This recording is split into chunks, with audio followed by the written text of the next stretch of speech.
Let's say that you have this kind of a code that is we can see system.debug some code, and you want to run this code for a specific profile. Okay, and you want to do it just using custom metadata. If you are in such same situation, then this is the only video that you need to watch. But before we move to our video, I would like to announce that I have successfully completed the third batch of cracking interview masterclass. Okay, so if you are interested as well, I am going to start the next batch from 29th September 2025. And if you go through this overall masterclass, you will surely feel more confident next time when you sit for your next specific interview. If you are interested, link will be provided in the description. Go ahead and check it out and enroll yourself so that I can reach out to you. So let's get started. So right now I have this specific code which I want to run for a specific profile but using custom metadata. Now if I want to do that, what I'm going to do is that first of all I have already created a custom metadata. Let me go through it, and I have named it as trigger controls. Okay, so this is the name of the metadata, and within this metadata I have created following fields: active, object name, and profile name. Okay, active is just to specify whether the overall record will be active or not. Object name is used to specify for which object are we trying to activate this overall situation, and profiles is for which profile do I want to run this trigger for. For an example, I will go ahead and create a record, and I will name it as account object. I will say it. Okay, and I will make it as active, and object I will specify as account, and in the profiles I will specify system administrator and some another profile using comma separated manner like custom profile example.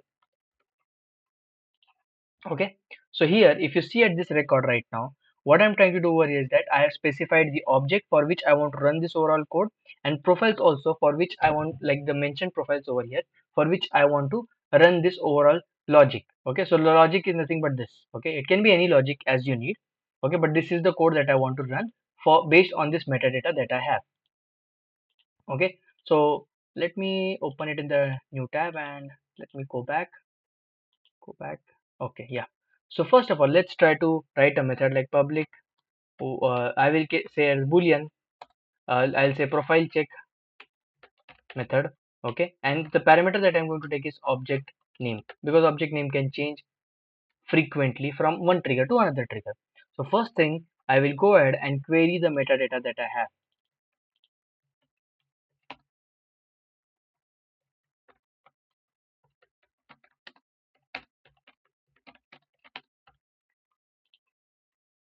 Let's say active checkbox, comma, object name, comma, the profile name that I have from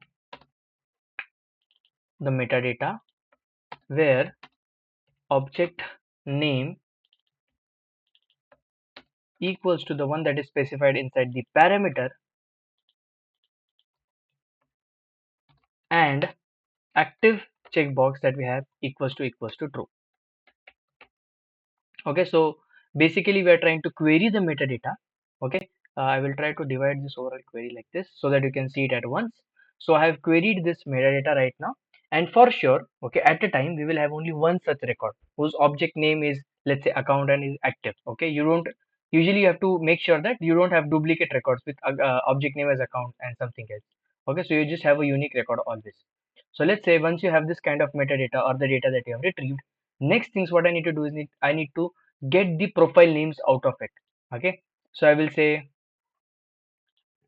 I'll create a list of string, and I'll call it as selected profile names equals to, okay, and from this metadata, the whole metadata, what I'm going to do is that, of course I know there will be only one record, so that's why I'm going to write zeroth.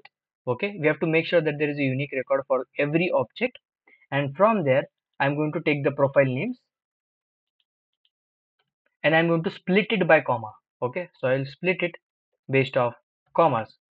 Automatically, all the profile names that are mentioned inside this metadata, that is system administrator, and any other custom profile that I've mentioned based on commas, will get stored on inside this. And next, what I'm going to do is I'm going to query the profile with which I'm running this overall code, right? So let's query the name of the profile. Okay, so string, I'll say profile name equals to select name from profile, where id equals to user info dot get profile id.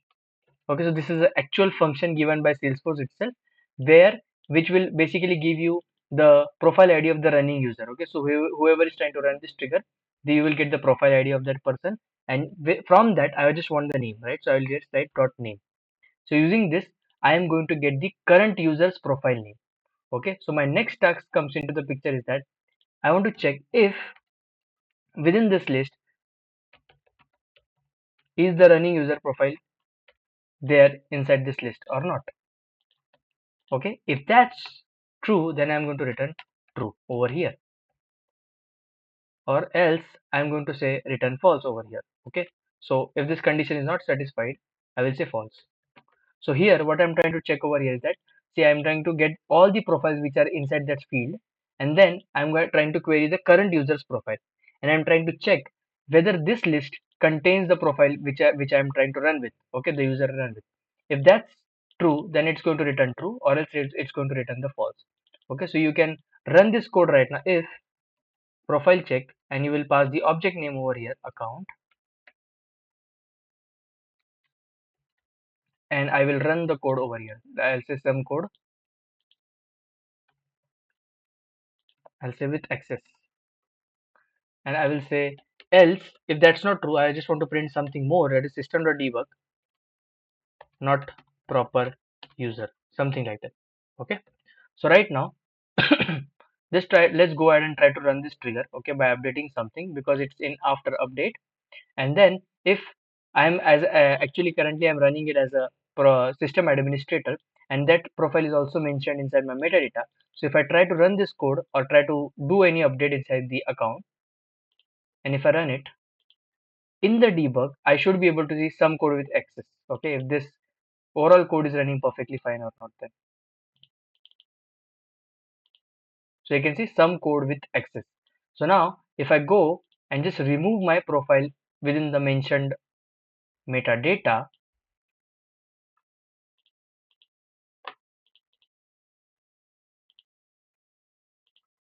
then if someone goes and tries to update the code, then this specific logic is not going to run for them. Okay, so if I go, and it will say not proper user. Okay, so now in next time, if you have any return logic, and if you want to run it for a specific profile using custom metadata, you can use this kind of a structure. This is just a basic structure. You can further enhance it as per as you need, but this is the kind of basic structure that you can build and run the code and make it more configurable. So this is the only thing that I have to explain in this video.